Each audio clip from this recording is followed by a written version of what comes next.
Assalamualaikum warahmatullahi wabarakatuh. Bismillah, alhamdulillah, wassalatu wassalamu ala rasulillah wa ala alihi wa ashabihi wa mawalah. La hawla wa la quwwata illa billah. Rabbi shrah li sadri wa yassir li amri wahlul 'uqdatam min lisani yafqahu qawli. Alhamdulillah, kita bisa bertemu kembali dalam lanjutan kajian tafsir Al-Quran Al-Qurtubi. Pada kesempatan kali ini kita akan membahas surat Al-Baqarah ayat yang ke-7, di mana Allah Subhanahu wa taala berfirman, A'udzu billahi minasyaitonir rajim. Khatamallahu ala qulubihim wa ala sam'ihim wa ala absarihim ghishawah wa lahum 'adzabun 'adzim. Shadaqallahul 'adzim. Allah telah mengunci mati hati dan pendengaran mereka, dan penglihatan mereka ditutup, dan bagi mereka siksa yang amat besar. Pada ayat ini ada 10 masalah yang akan kita uraikan. Masalah yang pertama, firman Allah Azza wa Jalla, khatamallah. Dalam tafsirnya Ibnu Katsir berkata, ini salah satu pendapat Ibnu Katsir, ketahuilah bahwa waqaf atau tempat berhenti yang sempurna adalah pada firman Allah, khatamallahu ala qulubihim wa ala sam'ihim, dan pada firman Allah, wa ala absarihim ghishawah. Kedua ungkapan ini adalah sempurna, sebab at-tab'u, dikunci mati, adalah pada hati dan pendengaran, sedangkan al-ghishawah, ditutup, adalah pada pandangan. Nah, ini pendapat dari Ibnu Katsir. Jadi ketika kita membaca diwakafkan pada kalimat khatamallahu ala qulubihim wa ala sam'ihim wa ala absarihim ghishawah. Nah, begini cara mewakafkannya menurut pendapat Ibnu Katsir. Alasannya adalah karena kedua ungkapan ini sempurna, sebab al-tab'u, ya, dikunci mati di kalimatnya al-khatamallahu atau al-tab'u, itu adalah pada hati dan pada pendengaran, sedangkan al-ghishawah itu adalah pada pandangan. Kemudian dalam ayat ini Allah Azza wa Jalla menjelaskan faktor yang menghalangi mereka dari iman dengan firman-Nya khatamallah. Al-khatam, al-khatmu adalah masdar dari khatama, khatamat asy-syai'i al-khatman, khatamat asy-syai'i khatman, bahwa makhtum wa makhtam. Jadi tasrifnya dari kata khatamat asy-syai' khatman, bahwa makhtum wa makhtam. Sesuatu ditutup, maka sesuatu tersebut menjadi terkunci. Al-khatmu maknanya adalah menutup atas sesuatu hingga tidak ada sesuatu pun yang masuk. Jadi al-khatmu maknanya adalah menutup atas sesuatu sehingga tidak ada sesuatu pun yang masuk. Contoh lain adalah khatama kitab wal abbab. Khatamal kitab wal albab. Jadi khatamal al-kitab wa albab. Buku atau pintu ditutup. Jadi khatamal kitab wal bab. buku dan pintu ditutup. Hingga tidak diketahui apa yang ada di dalam buku itu atau tidak ada sesuatu pun yang masuk dari pintu itu. Jadi simpelnya kata al-khatmu artinya ditutup sesuatu itu sehingga tidak ada sesuatu yang lain yang bisa masuk. Itu kalimat al-khatmu atau kata al-khatmu. Ahli makna berkata, Allah Azza wa Jalla menyebutkan 10 sifat hati orang-orang kafir. 10 sifat orang-orang kafir. Yaitu al-khatmu, al-taba'u, al-da'iq, al-marad, al-ra'in, al-maut, al-ghasawa, al-insiraf, al-hamiyah, dan al-inkar. Ini 10 sifat hati orang yang kafir. Khatmu tertutup, ya. Kemudian al-taba'u boleh juga dimaknakan sebagai dikunci mati. Jadi al-khatmu maknanya adalah menutup sesuatu sehingga tidak ada sesuatu yang lain yang masuk. Maka kemudian ada makna at-taba'u artinya mengunci atau dikunci mati. Kemudian al-dha'iq, kemudian al-marad, ar-ra'in, al-maut, al-ghusawah, yakni al-ghusawah ditutup, al-insiraf, al-hamiyah, dan al-inkar. Allah Azza wa Jalla berfirman tentang al-inkar, tentang ingkar ini. Qulubuhum munkiratun wa hum mustakbirun.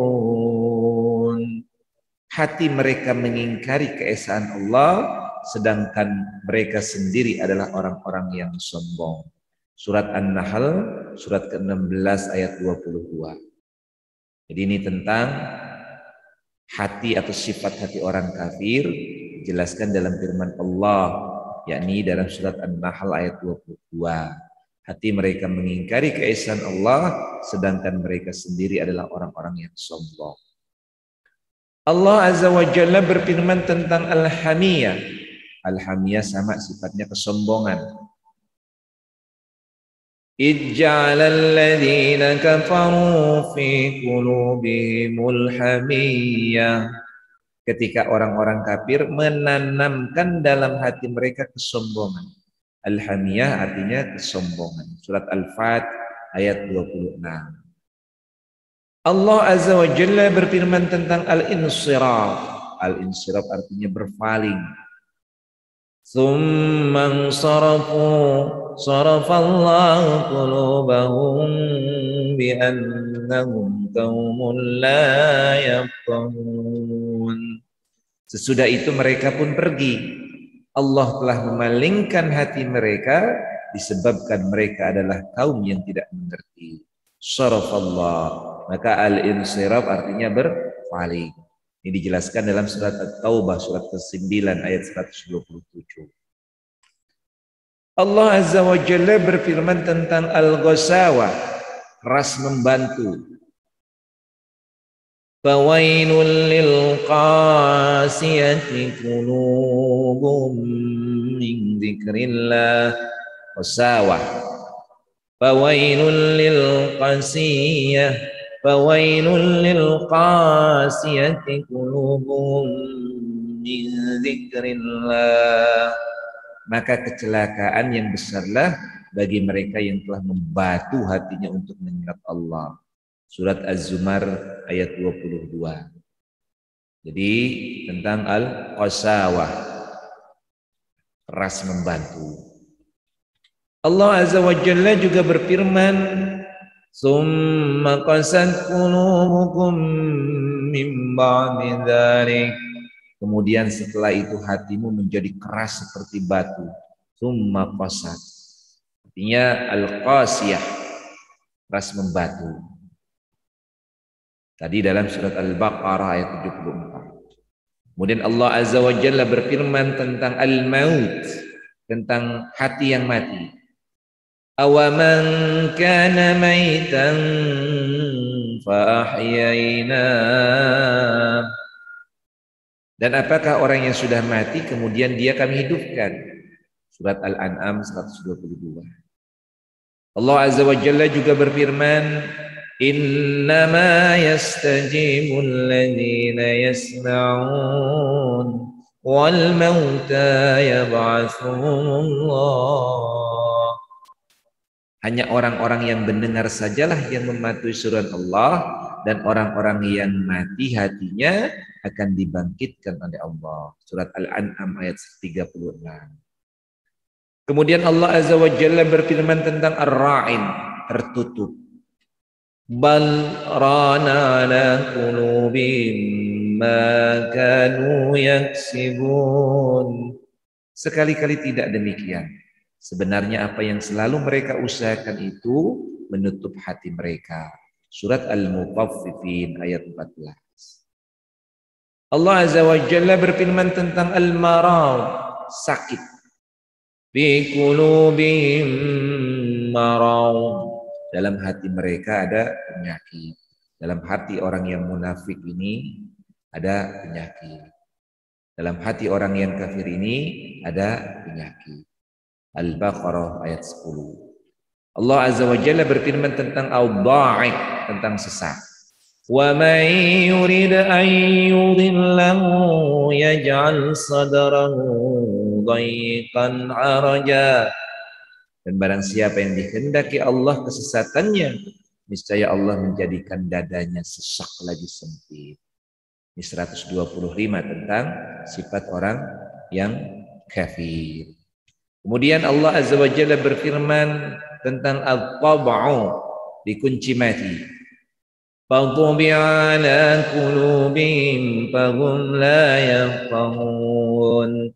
Lalu hati mereka dikunci mati, karena itu mereka tidak dapat mengerti. Surat Al-Munafiqun ayat 3. Allah Azza wa Jalla berfirman, bal taba'allahu 'alaiha bikufrihim. Bahkan sebenarnya Allah telah mengunci mati hati mereka karena kekafirannya. Dalam surat An-Nisa ayat 155. Kemudian Allah Azza wa Jalla berfirman tentang al-khatam, dikunci mati. Khatamallahu ala qulubihim. Allah telah mengunci mati hati mereka. Yakni dalam surat Al-Baqarah ayat 7, sebagaimana ini adalah pembahasan yang kita bahas pada kesempatan kali ini. Lalu masalah yang kedua, al-khatmu bisa terjadi pada sesuatu yang dapat diraba dan dilihat, seperti yang telah kita jelaskan, dan bisa juga pada makna seperti yang kami jelaskan di atas. Jadi al-khatmu bisa terjadi pada sesuatu yang dapat diraba dan dilihat, tetapi juga dapat terjadi pada sesuatu yang tidak bisa diraba atau dilihat, yakni tentang mata hati tadi. Di khatamallah, at-tab'u maknanya Allah mengunci mati, Allah menutup dengan tidak bisa keluar lagi atau tidak masuk lagi sesuatu terhadap hati-hati orang-orang kafir.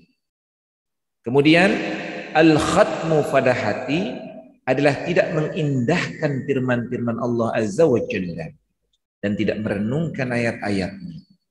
Al-khatmu pada pendengaran adalah tidak memahami Al-Quran apabila dibacakan kepada mereka atau mereka diajak kepada mengesahkan Allah.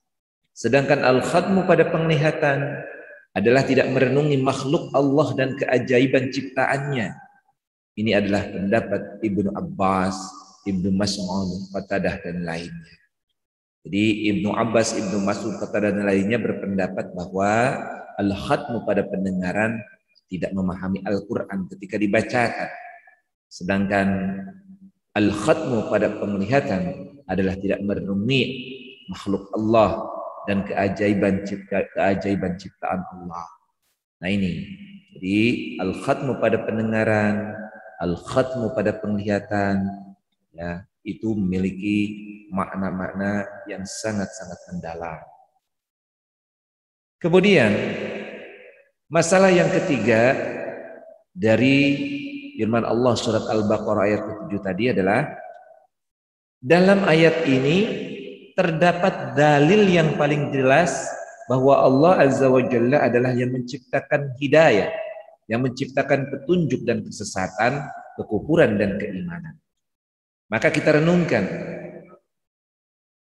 dan hendaklah kita merasa heran dengan akal orang-orang Qadariyah yang mengatakan bahwa merekalah yang menciptakan iman juga petunjuk mereka. Ini ada sebuah renungan untuk kita dan juga rasa keheranan kita terhadap sikap orang Qadariyah yang mengatakan bahwa merekalah yang menciptakan iman bukan Allah. Dari mana mereka mendapat iman? Sekalipun mereka berusaha keras untuk mendapatkannya, sementara Allah telah mengunci mati hati dan pendengarannya serta menjadikan pandangan mereka ditutup. Kemudian kapan mereka akan mendapatkan petunjuk atau siapa yang akan memberi petunjuk kepada mereka selain Allah?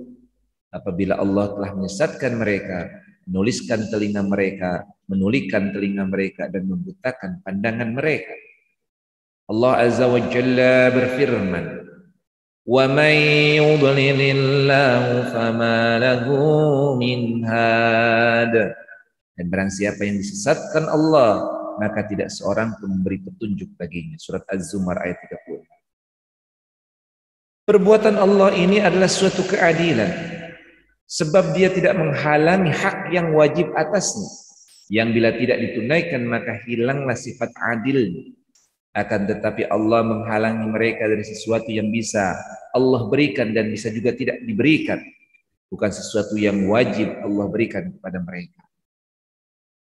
Jika mereka berkata, sesungguhnya makna al-khatmu, al-tab'u dan al-ghishawa adalah at-tasmiyah, al-hukmu dan al-ikhbar, pemberitahuan bahwa mereka tidak akan beriman, bukan al-fil, perbuatan. Maka jawabannya adalah ini tidak benar. Jadi kalau ada orang berkata bahwa makna khatmu, al-tabu dan al-gishawa adalah at-tasmiyah, al-hukm dan al-ikhbar, pemberitahuan, ya, bahwa mereka tidak akan beriman, bukan al-fil, bukan perbuatan, maka jawabannya ini tidak benar.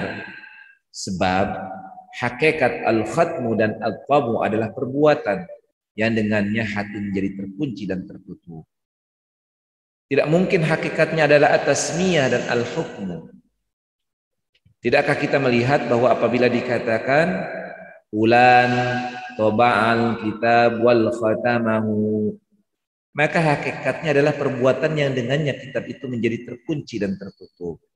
Dia ada kalimat ulan toba'al kitab wal khatamahu, si fulan mengutuk atau mengunci kitab, yang artinya toba, dia menutupnya, ya, mengunci mati kitab itu dan menutupnya.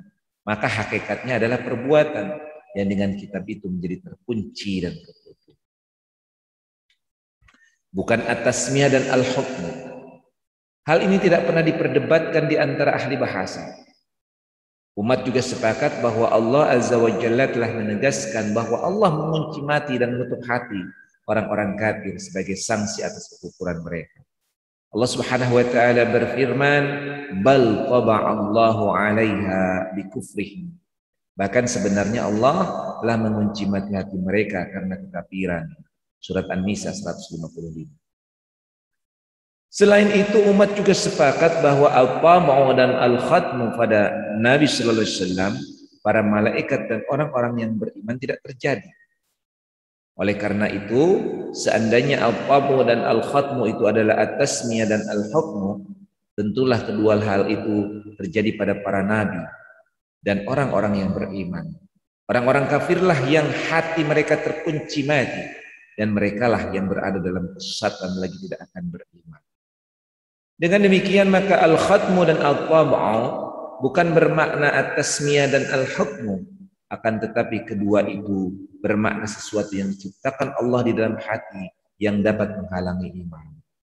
Dalilnya adalah firman Allah Azza wa Jalla, kadzalika nasluquhu fi qulubil mujrimin la yu'minuna bih.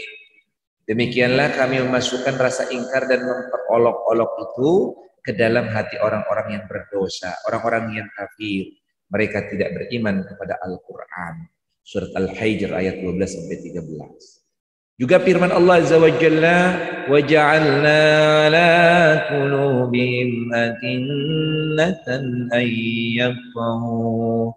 Padahal kami telah meletakkan tutupan di atas hati mereka sehingga mereka tidak memahaminya. yakni surat Al-An'am 25. Maksudnya agar mereka tidak memahaminya. Lalu masalah yang keempat, firman Allah Azza wa Jalla ala qulubihim.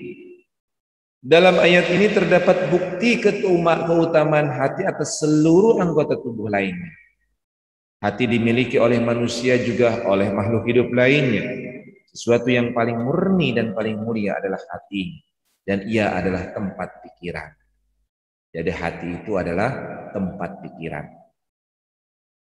Al-qalbu adalah masdar dari qalabtu asy-syai'a aklabuhu qalban. Apabila aku mengembalikannya kepada semula. Qalabtul ina, aku balik yang di atas ke bawah dan yang di bawah ke atas. Jadi qalabtul ina, aku balik yang di atas ke bawah dan yang di bawah ke atas. Kemudian lafaz ini digunakan untuk anggota tubuh yang paling mulia. Sebab cepatnya hati ini berubah dan berbolak-balik. Seorang penyair berkata dalam bait syairnya, tidaklah dinamakan hati itu dengan al-qalbu kecuali karena berbolak-baliknya. Maka janganlah hati dari berbalik dan berubah. Maka jagalah hati dari berbalik dan berubah. Kemudian ketika orang Arab menggunakan lafaz masdar tersebut untuk anggota tubuh yang mulia ini, maka harus ditebalkan mengucapkan huruf qafnya untuk membedakan antara sebagai kata pinjaman dan kata asalnya yaitu bolak-balik. Jadi kata qul. Ibnu Majah meriwayatkan dari Abu Musa al-Asy'ari radhiyallahu anhu dari Nabi sallallahu alaihi wasallam bahwa beliau bersabda, "Matsalul qalbi matsalur rishati tuqallibuha ar-riyah biqala." Matsalul qalbi matsalur rishati tuqallibuha ar-riyah bifara. Perumpamaan hati adalah seperti bulu yang terbangkan ke sana dan kemari oleh angin di padang pasir. Semakna dengan ini dalam sebuah riwayat Nabi sallallahu alaihi wasallam pernah berucap, Allahumma ya musabbital qulub sabbit qulubana ala ta'ati. Allahumma ya musabbital qulub sabbit qulubana ala ta'ati. Ya Allah, wahai Tuhan yang menetapkan hati, tetapkanlah hati kami di atas ketaatan kepadamu.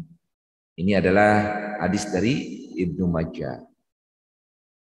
Jika Rasulullah SAW mengucapkan doa ini, padahal kedudukan dan pangkat beliau begitu tinggi, maka sangat layak bagi kita untuk meneladani beliau. Allah Azza wa Jalla berfirman, wa'lamu anna Allah ya'ulu bainal mar'i wa qalbi. Dan ketahuilah bahwa sesungguhnya Allah membatasi antara manusia dan hatinya. Al-Anfal 24. Lalu masalah yang kelima, anggota tubuh lain sekalipun tunduk kepada hati. Namun terkadang hati terpengaruh sekalipun dia adalah pemimpin dan raja anggota tubuh dengan perbuatan anggota tubuh lain karena adanya keterikatan antara lahir dan batin. Rasulullah sallallahu alaihi wasallam bersabda, "Innar rajula la yasduqu fatuqat fi qalbihi nuqtatun bayda. Innar rajula la yakdzibu fayaswadda qalbuh." Jadi innar rajul la yasduqu fatunqat fi qalbihi nuqtatun bayda. Innar rajula la yakdzibu fayaswadda qalbuh. Sesungguhnya bila seseorang selalu jujur, maka akan muncul di dalam hatinya titik putih. Dan sesungguhnya seseorang bila selalu bohong, maka akan membuat hitam hatinya. Dalam riwayat At-Tirmidzi, dalam riwayat Imam At-Tirmidzi, dan dia menganggapnya sahih dari Abu Hurairah radhiyallahu anhu, disebutkan, innar rajula la yusibu dzamba fayaswadda qalbu fa in huwa taba suqila qalbu. Sesungguhnya seseorang bila melakukan suatu dosa maka akan membuat hitam hatinya. Jika dia bertobat maka hatinya pun menjadi mengkilap. Ini hadis diriwayatkan oleh At-Tirmidzi dan dia mengatakan adalah hadis yang sahih. Kemudian dijelaskan kembali dosa itu adalah ar-ra'in yang disebutkan Allah Azza wa Jalla dalam firman-Nya, bal rana ala qulubihim ma kanu yaksibun. Sekali-kali tidak demikian. Sebenarnya apa yang selalu mereka usahakan itu menutup hati mereka. Rana ar-ra'in dalam surat Al-Mutaffifin ayat 14. Mujahid berkata, hati seperti telapak tangan. Bila seseorang melakukan satu dosa maka satu jari dilipat dan seterusnya hingga akhirnya semua jari terlipat dan telapak tangan tertutup. Imam Qurtubi mengatakan dalam perkataan Mujahid ini dan sabda Rasulullah SAW, inna fil jasadi mudghah idza salahat salahal jasadu kulluh wa idza fasadat fasadal jasadu kulluh ala wahiyal qalb. Sesungguhnya di dalam hati, sesungguhnya di dalam tubuh ini ada segumpal darah yang apabila ia bagus maka bagus pula seluruh tubuh, dan apabila rusak maka rusak pula seluruh tubuh. Ketahuilah segumpal darah itu adalah hati. Terdapat dalil bahwa al-khatmu itu hakiki. Wallahu a'lam. Ada yang mengatakan bahwa bentuk hati itu mirip dengan pohon cemara. Ini menguatkan perkataan Mujahid. Wallahu a'lam. Imam Muslim meriwayatkan dari Hudzaifah radhiyallahu anhu. Dia berkata Rasulullah SAW pernah menyampaikan kepada kami dua buah sabda yang salah satunya telah kulihat kenyataannya dan aku masih menunggu yang satunya lagi. Beliau menyampaikan kepada kami, annal amanah nazalat fi zadri qulubir rijal summa nazala al-Qur'an fa'alimu minal Qur'ani wa 'alimu minas sunnah thumma haddatsana an raf'il amani qala yanamu ar-rajulu an-nawmata fatuqbadul amanah min qalbi fayadhallu asaruha mislal waqti ثم ينام النومة فتقبض الأمانة من قلبه فيظل أثرها مثل المجل كحمر دحرجته على رجلك فنفض فتراه منتبرا وليس فيه شيء ثم أخذ عصا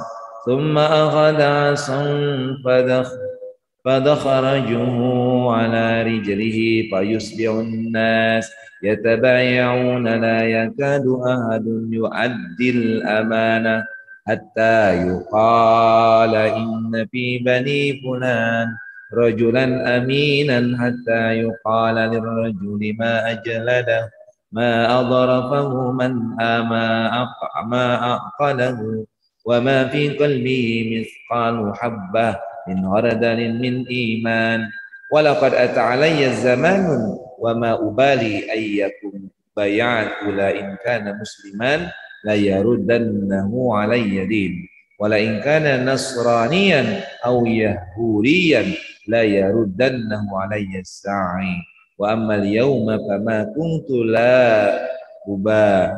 Jadi wa ammal yawma fama kuntu diubayya minkum illa fulanan wa fulan. Ini dijelaskan dalam hadis Riwayat Muslim.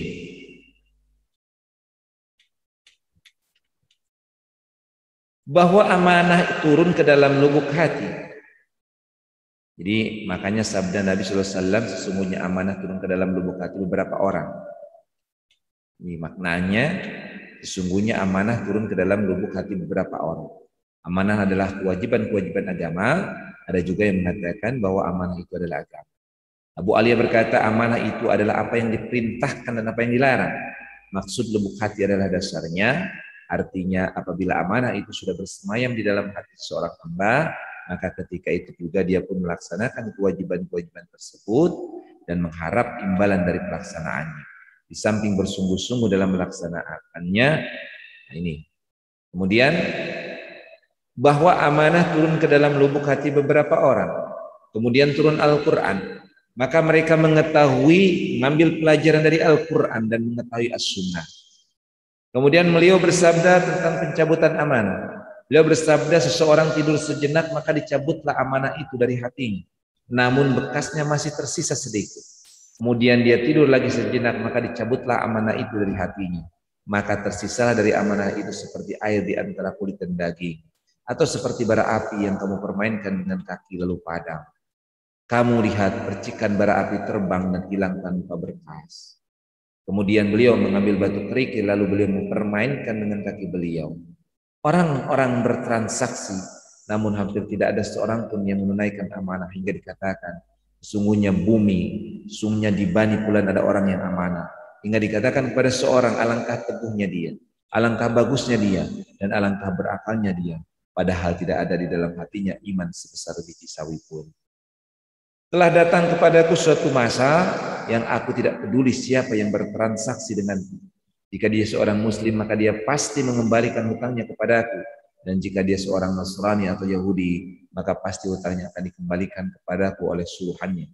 Sedangkan sekarang aku tidak akan bertransaksi kecuali dengan fulan dan fulan.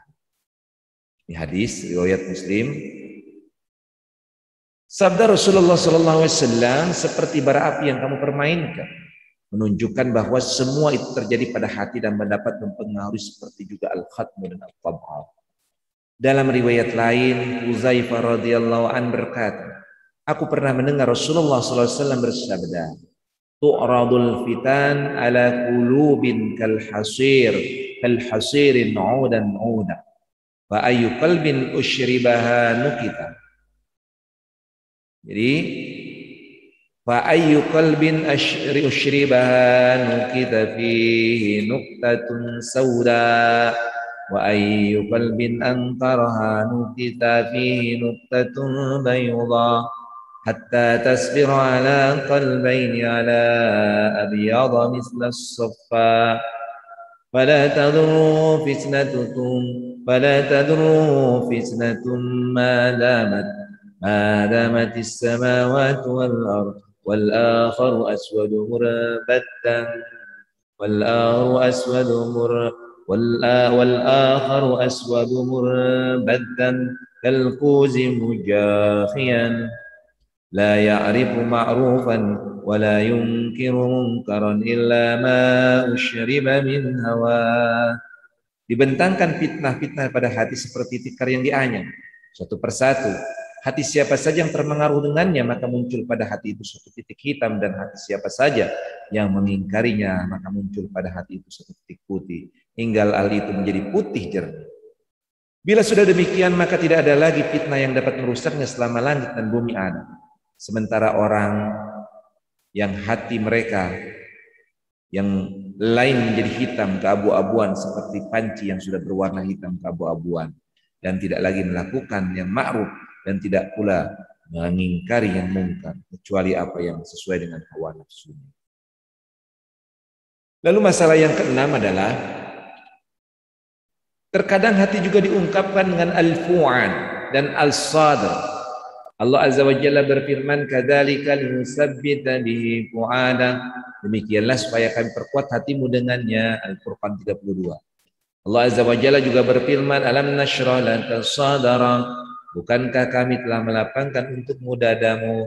Terkadang al-qalbu dituangkan untuk mata al-aql. Al-qalbu diungkapkan untuk makna al-aql, akal. Maka Allah Azza wa Jalla berfirman, "Inna fi dzalika ladzikran liman kana lahu qalb."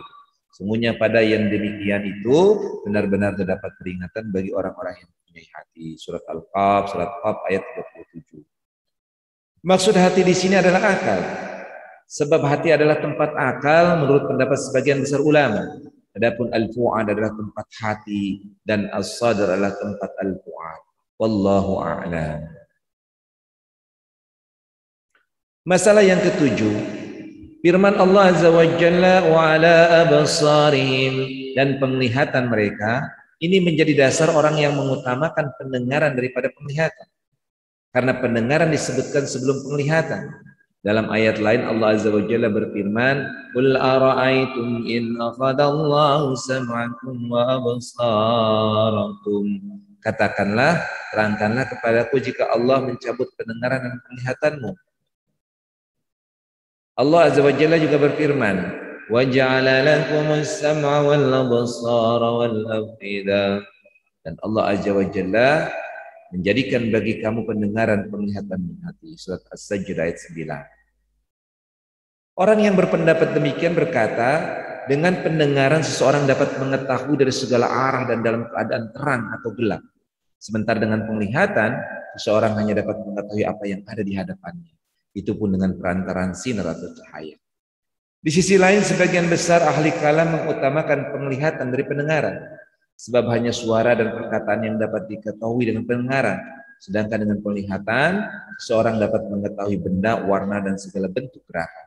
Lalu mereka berkata, tatkala kemampuan penglihatan lebih banyak, maka ia pun menjadi lebih utama.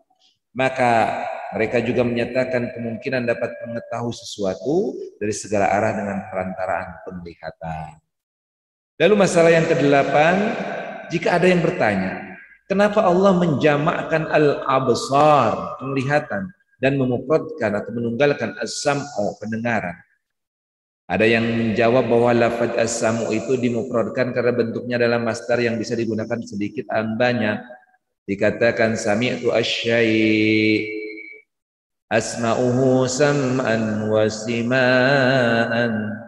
As-sam'u juga adalah isim untuk alat pendengaran, yaitu telinga. Ada juga yang menjawab bahwa ketika Allah Azza wa Jalla menggabungkan as-sam'u dengan lafaz bentuk jama', maka hal itu menunjukkan bahwa yang dimaksudkan adalah pendengaran semua orang. Seperti yang pernah dikatakan oleh seorang penyair dalam bait syair. Di sana ada bangkai unta-unta yang sakit. Tulangnya putih dan kulitnya unta-unta itu bengkak. Yang dia maksudkan adalah kulit-kulit unta. Sengaja dimufradkan, dibuat dengan bentuk tunggal karena sudah dimaklumi bahwa setiap unta memiliki kulit masing-masing. Mengenai qiraat atau cara baca, ada yang membaca wa ala asma'ihim.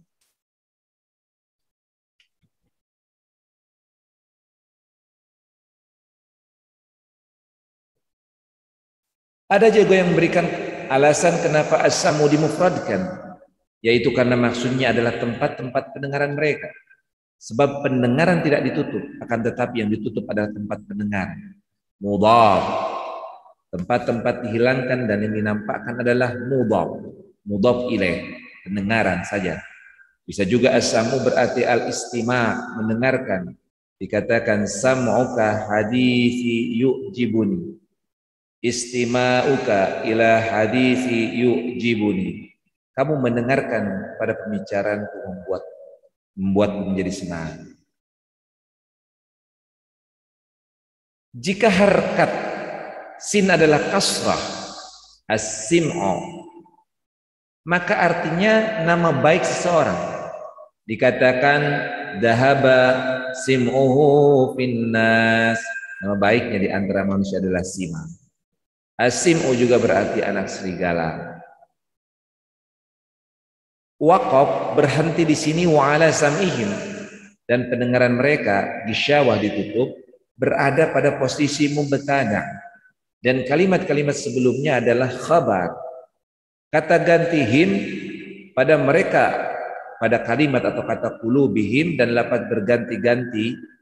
Jadi lafaz berkata ganti setelahnya adalah kata ganti orang yang telah ada di dalam ilmu Allah, bahwa mereka tidak akan beriman yaitu dari orang-orang kafir Quraisy. Namun ada yang mengatakan bahwa mereka dari orang-orang munafik. Ada juga yang mengatakan bahwa mereka dari orang-orang Yahud. Ada juga yang mengatakan bahwa mereka dari orang-orang kafir, orang-orang munafik dan orang-orang Yahudi. Inilah yang paling benar sebab lafaz. Lalu masalah yang ke-9, al-ghishya atau ghishyawa. Contohnya ghasyiyah as-siran, ghasyiyah as-siran, penutup lentera. Ghasyiyah, ghasyiyah as-siran, penutup lentera. An-Nabigha berkata dalam bait syairnya, tidakkah kamu tanyakan kepada Bani Zubyan sesuatu yang memuaskan ketika asap menutupi taghasya, rambut putih, kehitaman orang yang tidak mabuk-mabukan. Kemudian Ibnu Kaisan berkata, jika kamu ingin menjamakkan al-ghishyawa, maka kamu berkata ghishya. Al-Farra berkata jamaknya ghishyawa, seperti adawa. Ada yang membaca ghisyawatan. Ini adalah qiraat Asim yang diriwayatkan oleh Mufaddal ad-Dabi'u. Kita bisa melihat tafsir Ibnu Atiyah. Jadi ada yang membaca ghisyawatan dengan nasab sebagai objek atau sebagai maf'ul.